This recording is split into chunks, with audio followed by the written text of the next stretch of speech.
আমাদের মাছ যদি এইভাবে রান্না না করো তাহলে আসল টেস্ট কোনোদিনই পাবে না। আজ গ্রাম্য স্টাইলে সিক্রেট মশলা দিয়ে রান্না করব, ভিডিওটি শেষ পর্যন্ত দেখো। এই রান্নাটা করার জন্য আমি নিয়েছি কাঁচা ঝাল, পেঁয়াজ কুচি, আদা বাটা, রসুন বাটা, হলুদ গুঁড়া, লবণ, জিরের গুঁড়া। এই মশলাগুলো ভালোভাবে মিশিয়ে নেব। সরিষার তেল। এভাবে মশলাগুলো ভালোভাবে মিশিয়ে নিতে হবে। ভালোভাবে না মেশালে টেস্টটা ভালো আসবে না।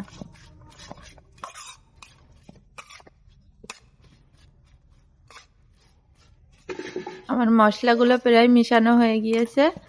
এবারে আমি কুচিয়ে রাখা কিছুটা আলু দিয়ে দেব। আপনারা আলু না খেতে চাইলে আপনারা আলু দেবেন না। আমরা আলু দিয়ে রান্না করি, খেতে আমাদের ভালো লাগে। আপনারা না চাইলে নাও দিতে পারেন। আমি এবারে কুচিয়ে রাখা আলুগুলো দিয়ে দিলাম।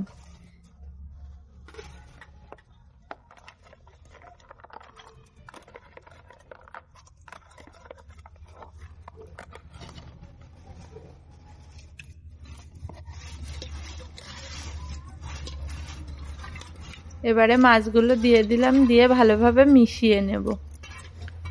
ভালোভাবে আলু আর এই মাছ আর মশলাগুলো ভালোভাবে না মিশালে ভালো স্বাদ আসবে না। এগুলো আমি ভালোভাবে মিশিয়ে নেব।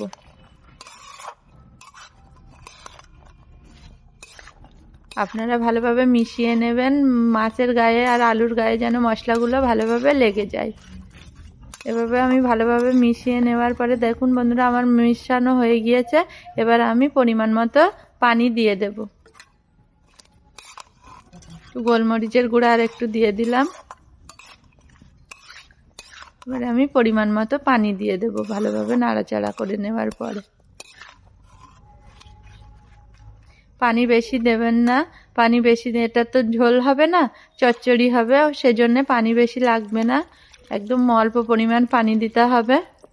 দিয়ে ভালোভাবে পানিটা দেওয়ার পরে ভালোভাবে মিশিয়ে একটু নাড়াচাড়া করে তারপরে আমি চুলায় বসিয়ে দেব।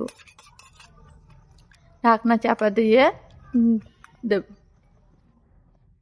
দিয়ে পানিটা মরে আসা পর্যন্ত আমি চুলায় বসিয়ে জাল দেব।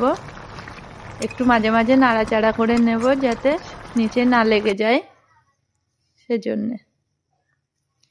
দেখুন বন্ধুরা, আমার মাছটা পানি শুকিয়ে এসেছে। দেখুন আমার মাছ চচ্চড়ি রেডি। আমি এবার একটা পাত্রে ঢেলে নেব। মাছটা আমার ঢালা হয়ে যাচ্ছে। দেখুন বন্ধুরা কেমন সুন্দর কালার এসেছে। যারা ভিডিওটি শেষ পর্যন্ত দেখেছেন অবশ্যই একটা লাইক করবেন এবং কমেন্টে জানাবেন কার কার আমাদি মাছ খেতে ভালো লাগে এবং কার কার আমাদি মাছ খেতে ভালো লাগে না। যদি ভালো লেগে থাকে ভিডিওটি তাহলে একটা সাবস্ক্রাইব করবেন আরো মজার মজার গ্রাম্য রান্না দেখার জন্যে।